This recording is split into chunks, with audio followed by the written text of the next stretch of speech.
산헤드린 공회는 가룟 유다의 배신으로 그들에게 있어서는 엄청난 도움이죠. 가룟 유다의 도움으로 예수님을 체포할 수 있었고, 또 어제 금요 저녁에 봤던 것처럼 불공정한 재판을 통해서 예수를 신문하여 신성 모독죄를 증거로 잡을 수가 있었습니다. 신성 모독했다라고 하는 증거를 이제 잡았습니다. 그리고 그들은 예수를 조롱하고 희롱하고, 그리고 예수를 결박하여 빌라도가 사형 판결해 주기를 원하면서 빌라도에게 넘겼습니다. 그 내용이 마가복음 15장 1절인데 제가 좀 읽어드립니다. 마가복음 15장 1절. 새벽에 대제사장들이 즉시 장로들과 서기관들 곧 온 공회와 더불어 의논하고 예수를 결박하여 끌고 가서 빌라도에게 넘겨주니. 사형 판결은 빌라도만 할 수가 있었습니다. 그래서 빌라도에게 예수를 처형해 주기를 요청하기 위해서 빌라도에게 넘긴 것이죠. 빌라도는 예수에 대해서 처형 판결 내리기 위해서 또 신문할 수밖에 없었습니다. 그래서 빌라도는 예수를 향해서 네가 유대인의 왕이냐 이렇게 물었습니다. 근데 이 빌라도의 질문에 예수님이 네 말이 옳다 이렇게 말씀하셨습니다. 다시 말하면 네가 말하는 대로 나 유대인의 왕이다, 그런 이야기죠. 그렇게 대답하심으로 당신이 유대인의 왕이심을 밝히시고 인정하셨습니다. 그리고 나서 예수님은 어떻게 하시느냐? 말을 하시지 않습니다. 침묵합니다. 대제사장들이 여러 증거들을 제시하면서 예수는 십자가에 죽어야 된다, 처형당해야 될 죄인이다라고 고발합니다. 여러 증거들을 제시를 하는데 예수님은 아무런 반론도 하지 않습니다. 아무런 반론도 하지 아니하시고 그냥 침묵만 하십니다. 예수님이 어떤 변론도 하시지 않으시고 나 죄 없다라고 변론하시지 아니하시고 침묵만 하고 계시는데, 사실 예수님은 당신이 죄가 없음을 변론할 수 있는 권리가 있었습니다. 그럼에도 불구하고 예수님은 아무 변론도 하지 아니하고 침묵만 하셨는데, 이렇게 침묵하시는 예수님을 보고 빌라도가 이상하게 여겼다라고 성경 기록합니다. 빌라도조차도, 재판을 진행하는 빌라도조차도 이상하게 여길 정도입니다. 왜냐하면 빌라도는 알았습니다. 뭘 알았느냐? 대제사장들이 예수를 시기해서 지금 이 사람을 처형해달라고 요구하고 있다라고 하는 사실을 빌라도는 알고 있었습니다. 이것은 제가 이야기하는 것이 아니라 마가가 정확하게 기록하고 있습니다. 대제사장들이 시기하여 예수를 죽여달라고 요청하고 있다는 거 빌라도가 알고 있기 때문에 빌라도는 예수가 분명하게 자기를 변론할 거라고 생각을 했습니다. 왜요? 죽을 죄가 없기 때문에 그렇습니다. 억울하잖아요, 그죠? 지금 누명 덮어 쓰고 있는 거 아니에요? 근데 예수님은 변론하시지 않습니다. 침묵하십니다. 그러니까 빌라도가 너무 이상한 거예요. 그래서 빌라도는 당시 유대인의 명절이 되면 죄인 한 사람을 석박하는 전례가 있는데, 이 전례를 이용하여서 어떻게든 예수를 놓아주려고 했습니다. 그럼에도 불구하고 이 산헤드린 공회는 무리를 동원하여서 예수를 십자가에 못 박아달라고 요청합니다. 그리고 그 전례대로 누구를 놓아달라고 요청하느냐? 밀란을 일으켰고 심지어 살인까지 저지른 바라바를 대신 놓아주고 예수는 십자가에 처형해달라고 외치죠. 빌라도는 어떻게든지 간에 예수를 놓아주려고 했으나 이 무리들이 예수를 십자가에 처형하라고 호소를 하는 그 호소 때문에 혹시 명절에 안 그래도 로마가 지금 유대인이 명절 중에 혹시 반란을 일으킬까, 밀란을 일으킬까 조마조마하고 있는 상황에서 이 일로 인해서 밀란이 일어날 것 같은 그런 두려움이 이 빌라도에게 있었습니다. 그래서 이 무리들의 요구를 거절할 수도 없기에 결국 죄 없는 예수를 십자가에 못 박으라 선언하고 대신 그들이 요구하는 대로 바라바를 석방하는 조치를 취합니다. 예수님이 사형 판결 받으시고 이제 예수는 사형 판결된 죄수를 처형하는 일을 맡은 군인들에게 넘겨졌습니다. 군인들은 사형수가 된 예수를 총독의 관저인 브라이도리온이라고 하는 이 관저로 데려가서 조롱하고 모독합니다. 그래서 그들은 예수의 옷을 벗기고 자색 옷을 입히고 그리고 유대인의 왕이여 평안할지어다 충성 경례도 하고 갈대로 머리를 때리고 침을 뱉고 또 꿇어 유대인의 왕이여 절도 하고 그리고 또 마음껏 그들이 하고 싶은 대로 예수를 놀이개감 삼아서 조롱합니다. 마가는 이들이 예수님을 채찍으로 때렸다라고 하는 내용은 기록하고 있지 않으나 당시 십자가에 처형되는 죄수는 그 끝이 동물 뼈조각이나 금속 조각이 달려있는 채찍으로 많이 맞았습니다. 그래서 엄청난 피를 흘리게 했습니다. 이렇게 예수님을 조롱하고 놀이개감 삼아서 희롱하기를 다한 군인들은 예수님을 채찍질하고 그리고 예수가 죽어야 될 그 처형 장소로 예수를 끌고 갑니다.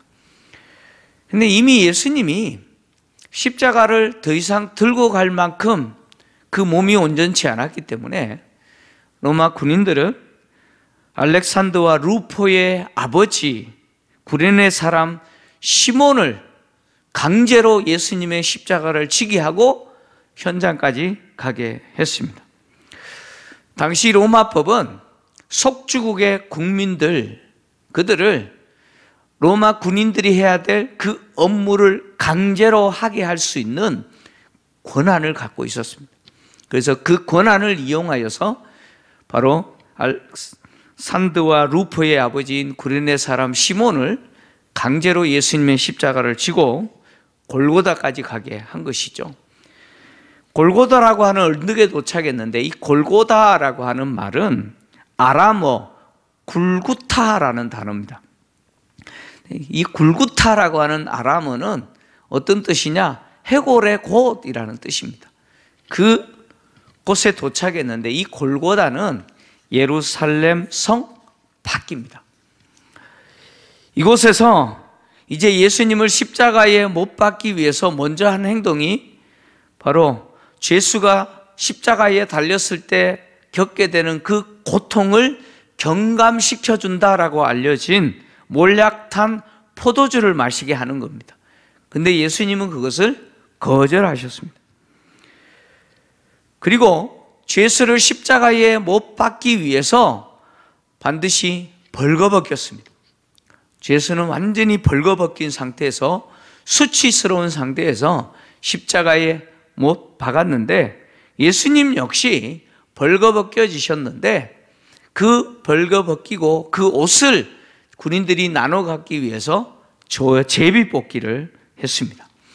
이것은 시편 22편 18편 말씀이 성취가 된 것이죠. 그리고 제3시 오전 9시입니다.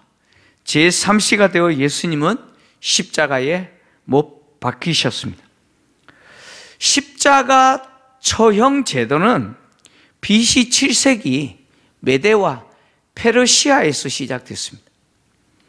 이 십자가 사형 제도가 지중해 서편 지역의 처형 방식이 된 것은 바로 헬라의 유명한 대왕이었죠. 알렉산더 대왕을 통해서였습니다. 로마 제국은 헬라 제국이 시행했던 이 십자가 처형 제도를 그대로 수용을 했는데, 다만 로마 시민은 제외시켰습니다. 로마 시민은 십자가에 절대 처형하지 않습니다. 대신 이방인들은 십자가에 처형을 했습니다. 이 십자가 사형 제도는요, 로마 황제였던 콘스탄티누스 황제가 AD 337년에 이 사형 제도를 금지할 때까지 로마의 사형 제도였습니다. 당시 십자가 사형 제도에서 사용됐던 십자가의 형태는 세 가지 형태라고 알려져 있습니다. 세 가지 형태인데, 크룩스 데쿠사타라고 불려지는 X자 형태, X자 형태의 십자가형이 있었고, 그리고 크룩스 코미사라고 불려지는 바로 T자 형태의 십자가형이 있었습니다. 그리고 크룩스 아미사라고 불려지는 우리가 알고 있는 십자가 있죠. 그 형태의 십자가형이 있었습니다. 예수님이 죽으신 십자가형은 위에 죄패가 붙어 있다, 죄패를 달았다라고 하는 것을 통해서 아마 우리가 알고 있는 십자가, 크룩스 아미사 형태의 십자가로 추정이 됩니다. 어쨌든 예수님이 십자가에 못 박히셨고, 그 십자가에 못 박힌 죄인이 왜 죽게 됐느냐? 그 죄목이 기록된 그 죄패에 유대인의 왕이라고 기록됐습니다. 이 말은 예수님이 처형당하는 이유가 뭡니까? 예수님이 왜 죽으셔야 됩니까? 유대인의 왕이시기 때문에 그는 죽었다, 그런 이야기죠. 예수님이 십자가에 죽으신 이유는 유대인의 왕이셨기 때문에 그렇습니다. 예수님이 십자가에 죽으실 때 두 강도도 좌편과 우편에 각각 달렸습니다. 이것은 뭘 이야기하느냐? 예수님을 강도 취급하고 있다는 거예요. 지금 예수님이 십자가에 처형당했는데 두 강도와 함께 처형당했다라고 하는 것은 예수님도 강도 취급당한 거예요. 이것은 이사야 선지자가 예언했던 것처럼 예수도 죄인 취급당한 것을 이야기하는 것이죠. 바로 죄인 취급당하실 거라고 하는 이사야 선지자의 예언이 성취된 것이죠. 십자가에 달린 예수를 지나가는 자들이 조롱합니다. 사실 지나가들은 자들이라고 표현하고 있는데, 이들은 바로 대제사장들이 시킨 자들이겠죠. 이들은 예수를 조롱합니다. 성전을 헐고 사흘 만에 짓는 자여, 십자가에서 내려와 봐라, 모독합니다. 대제사장들도 함께 조롱합니다. 그들은 남은 구원하면서 자신은 구원할 수 없도다 라고 비난하죠. 이스라엘의 왕이여, 당신은 이스라엘의 왕 그리스도가 아니냐? 십자가에서 내려와서 우리로 하여금 네가 유대인의 왕 그리스도라는 사실을 우리에게 믿게 해봐라. 이렇게 그들은 마음껏 조롱하고 희롱합니다. 예수님은 오전 9시인 제3시의 십자가에 달리셨는데 3시간이 지나서 제6시 정오입니다. 낮 12시경 되었을 때 온 땅이 어둠으로 덮였습니다. 그리고 제9시 오후 3시까지 온 땅이 어둠으로 덮였습니다. 이것은 그날에 내가 해를 대낮에 지게 하여 백주의 땅을 캄캄하게 하며 라고 예언했던 아모스 선지자의 예언, 아모스 8장 9절 예언이 성취된 것이죠. 예수님의 십자가의 죽으심과 관련해서 마가는 두 가지 초자연적인 현상을 기록을 했습니다.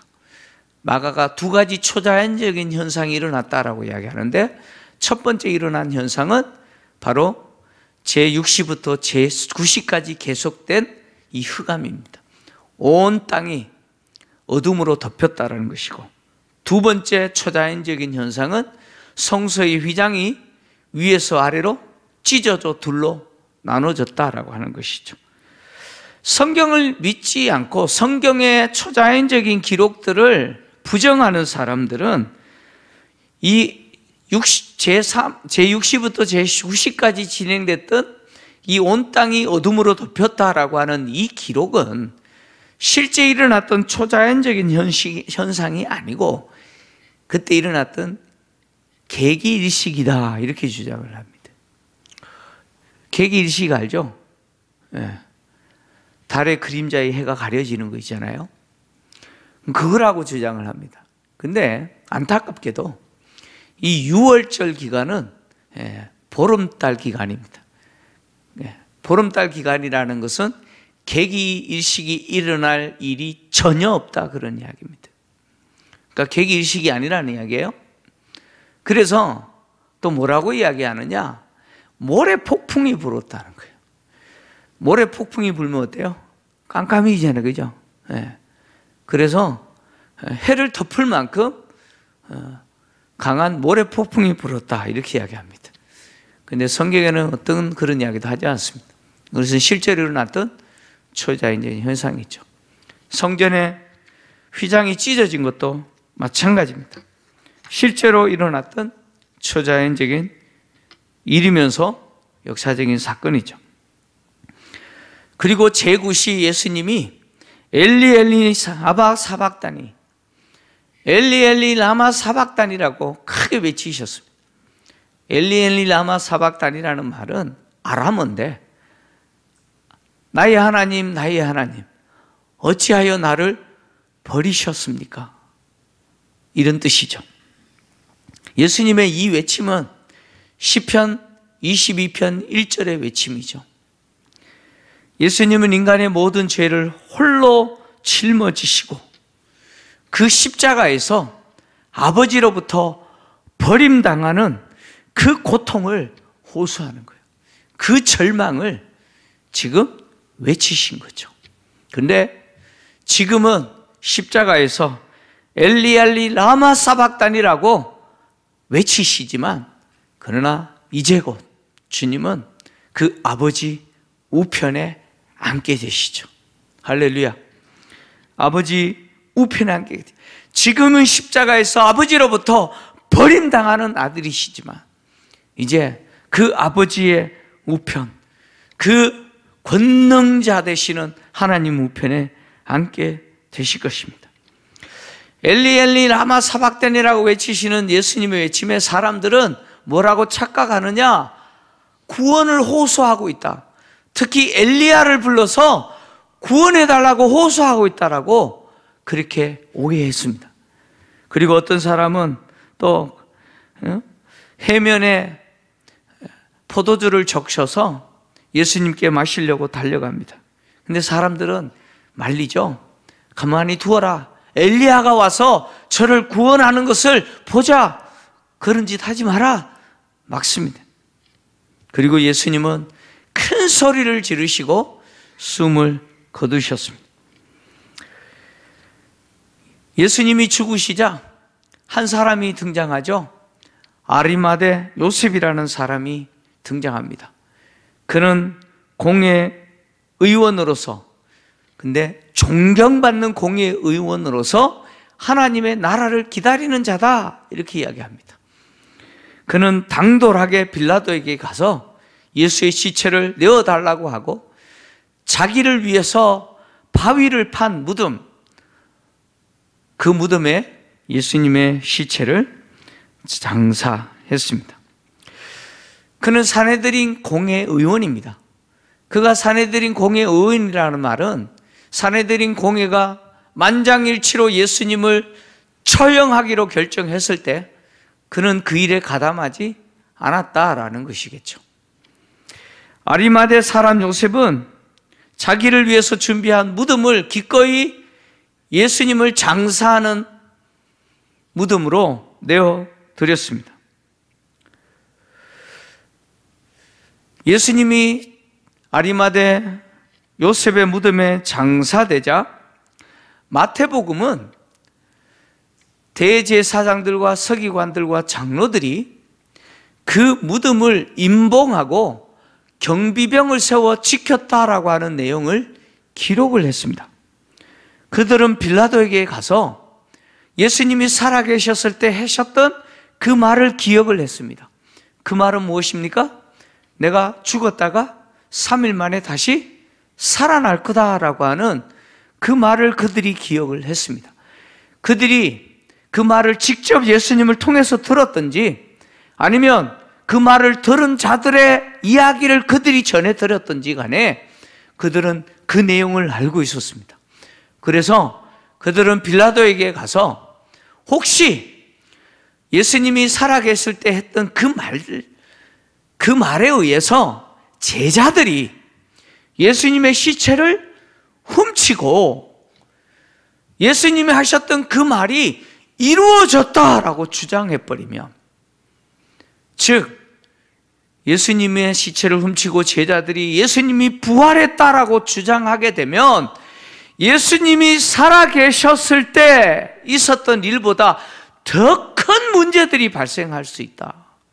그래서 그것을 막아야 되기 때문에 예수님의 제자들이 시체를 훔쳐가지 못하도록, 그래서 예수님이 살았을 때 말씀하셨던 그 주장을 하지 못하도록 예수님의 시체를 임봉하고 지켜야 된다는 거예요. 그래서 빌라도로부터 경비병을 받고, 이 경비병이 성전 경비병일 수도 있고 로마 군인일 수도 있습니다. 어쨌든 그들은 빌라도로부터 승인을 받고 경비병을 데리고 예수님이 묻혀있는 무덤의 돌에 임봉합니다. 누구도 훼손할 수 없는 로마 황제의 권위로 그 무덤을 막습니다. 임봉하고, 그리고 경비병을 세워서 누구도 그 돌문을 건들지 못하도록 사흘 동안 굳게 지켰습니다. 예수님이 십자가에 죽으신 이 내용을 통해서 오늘 우리에게 뭘 이야기하고 있느냐? 예수님은 성경에 기록된 대로 죽으셨다는 거예요. 예수님의 죽으심은 성경에 기록된 대로 죽으셨어요. 예수님이 조롱을 당하신 것, 강도 취급당하신 것, 옷을 제비 뽑기 한 것, 엘리 엘리 라마 사박단이라고 외치신 것, 온 땅이 어둠으로 덮인 것, 이런 내용들은, 성서의 휘장이 찢어진 것, 이런 것들은 다 성경이 기록된 대로 이루어진 것이죠. 예수님의 십자가의 죽으심은 바로 구약 성경이 그렇게 선지자들과 모세의 율법을 통해서 시편을 통해서 될 것이다 라고 예언된 대로 이루어진 사건이죠. 예수님은 빌라도가 네가 유대인의 왕이냐라고 물었을 때 맞다, 내가 유대인의 왕이다 라고 대답하신 이후에 그 어떤 것도 변론하시지 않으셨습니다. 침묵하셨습니다. 죽을 죄가 없었음에도 불구하고, 얼마든지 당신은 나는 죄가 없다라고 변호할 수 있었음에도 불구하고 예수님은 변론하지 아니하시고 당신을 변호하지 아니하시고 침묵으로 기꺼이 죽음으로 걸어가셨습니다. 빌라도조차도 놀랄 정도로 예수님은 스스로 죽음을 선택하셨죠. 빌라도는 예수가 죄가 없이 죽으셨다라고 하는 사실을 증명하는 인물이죠. 안타깝게도 모든 성도들의 입에도 오늘날에도 계속해서 그 이름이 언급되겠지만 그는 예수가 죄가 없이 죽었다라는 사실을 그가 증명하는 역할을 합니다. 구레네 시몬이라는 사람이 등장하잖아요. 예수님의 십자가를 억지로 지고 갔던 사람입니다. 그가 억지로 예수님의 십자가를 졌다라고 하는 사실은 그가 자발적으로 자원하여 예수님의 십자가를 지지 않았다는 것이죠. 이것은 뭘 우리에게 말하느냐? 그는 우리에게 있어서 본을 보여준 사람은 아니다는 거예요.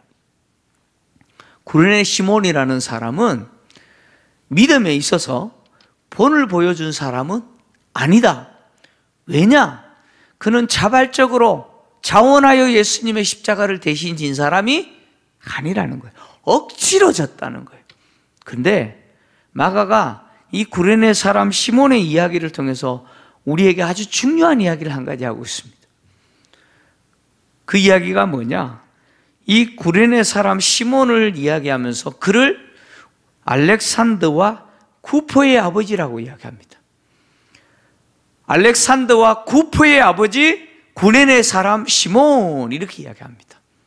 이 말은 지금 구레네 시몬이라고 하는 이 사람의 두 아들인 알렉산더와 루포라고 하는 이 사람들을 이 마가복음을 읽고 있는 초대교회 성도들이 안다는 말이에요, 모른다는 말이에요?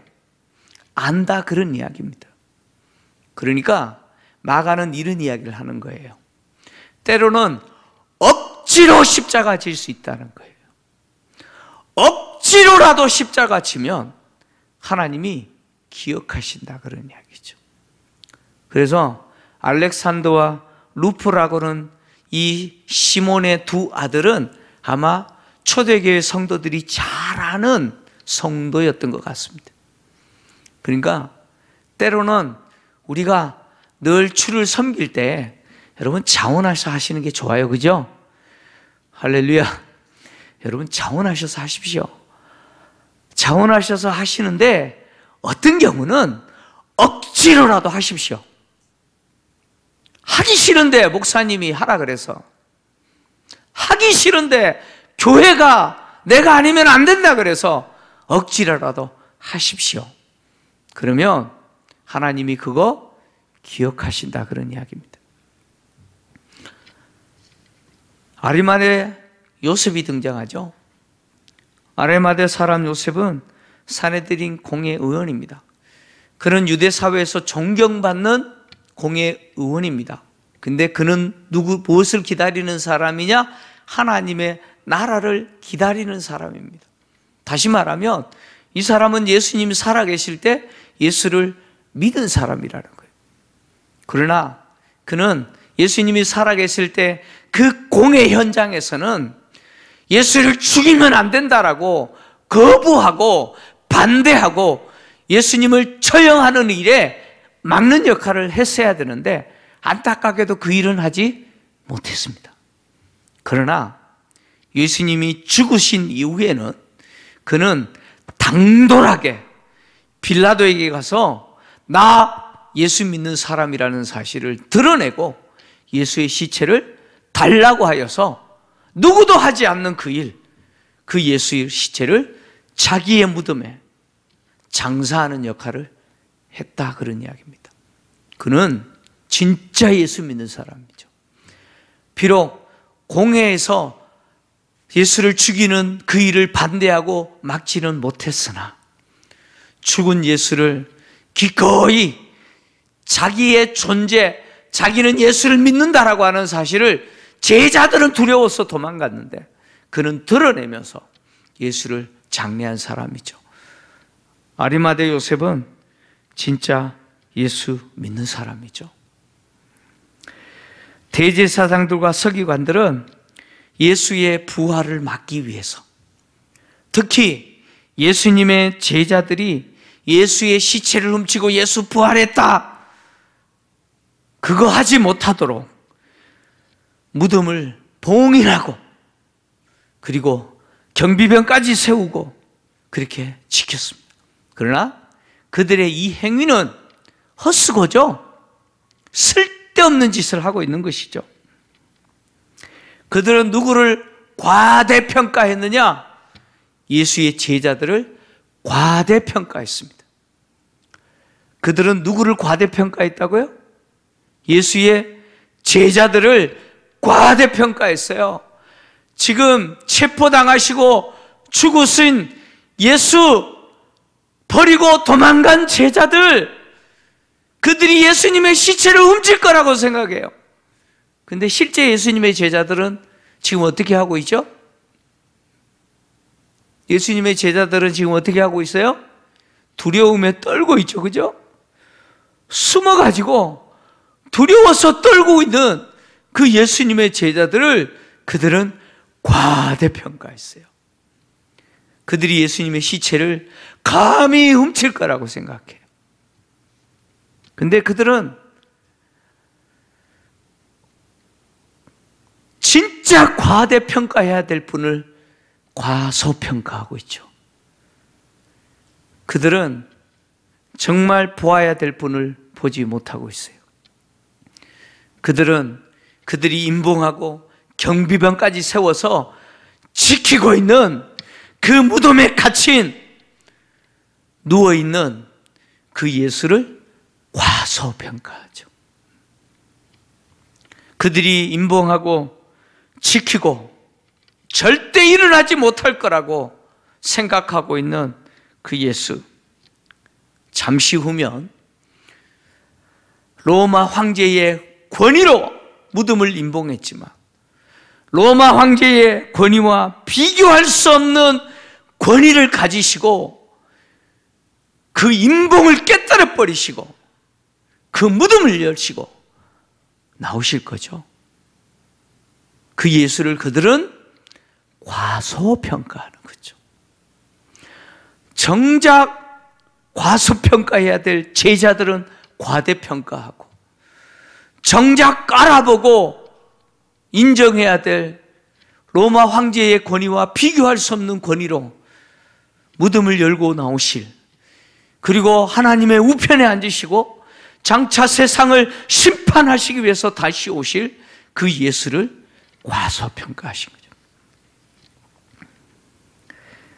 우리는 이미 부활하신 예수님의 사건을 과거 사건으로 보고 있어요. 그렇죠? 우리는 예수님의 부활을 과거 사건으로 보고 있어요. 뿐만 아니라 우리는 현재의 믿음의 눈으로 현재라고 하는 시점에서 하나님 우편에 계신 그 주님을 보고 있는 자죠. 예수님의 부활을 과거 사건으로 보고 있고 하나님 우편에 계신 주님을 현재의 믿음의 눈으로 보고 있는 우리는 반드시 세상을 심판하시기 위해서 다시 오실 거라고 말씀하신 그 주님을 미래의 눈으로 보는 자가 되어야 됩니다. 할렐루야. 주님은 반드시 다시 오실 겁니다. 부활하시고 하나님의 우편에 앉으신 사건이 과거의 사건으로 이미 우리에게 이루어졌던 사건이라면 세상을 심판하시기 위해서 다시 오실 거라고 말씀하신 예수님의 이 말씀 역시 반드시 이루어질 겁니다. 그러면 이제 우리는 부활하신 그 주님을 인정하는 자라면, 그 부활하신 주님이 하나님 우편에서 지금도 세상을 통치하고 계신 것을 고백하고, 그 주님이 다시 오셔서 세상을 심판하신다라는 사실을 우리 역시 믿음으로 고백하면서 다시 오실 주님을 기다리면서 살아가는 자들이 되어야 될 줄 믿습니다. 오늘 이 새벽에 이 주님이 다시 오심을 기다리면서 부활하신 주님을 내일 부활절을 통해서 찬송하고 영광을 올려드리는 우리 모든 성도님들 되시기를 주의 이름으로 축원합니다.